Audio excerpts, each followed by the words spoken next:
এবার আওয়ামী লীগ সরকারের ৫ মন্ত্রী প্রতিমন্ত্রীর বিও অ্যাকাউন্ট জব্দ করার নির্দেশ দিয়েছে পুঁজিবাজার নিয়ন্ত্রক সংস্থা Bangladesh securities and exchange commission BSEC।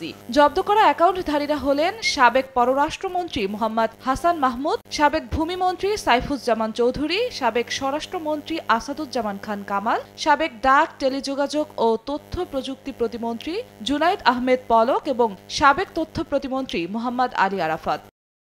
বৃহস্পতিবার শেয়ারবাজারের বিও হিসাব সংরক্ষণকারী প্রতিষ্ঠান সেন্ট্রাল ডিপোজিটরি বাংলাদেশ লিমিটেড CDBL-কে এ নির্দেশ দেয় BSEC।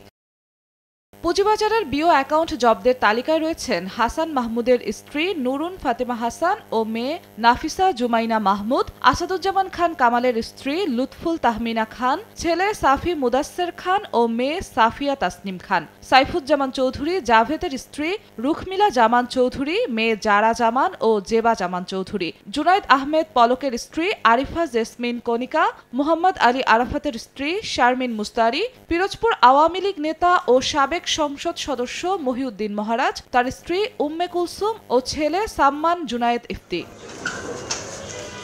BSECর আদেশে বলা হয়েছে, পুঁজিবাজারে বিনিয়োগ সংক্রান্ত অনিয়ম এড়াতেই এমন সিদ্ধান্ত নেওয়া হয়েছে। পরবর্তী নির্দেশ না দেওয়া পর্যন্ত এসব অ্যাকাউন্ট জব্দ থাকবে। জিন্নাত আরা জশোয়া, সময় সংবাদ, ঢাকা।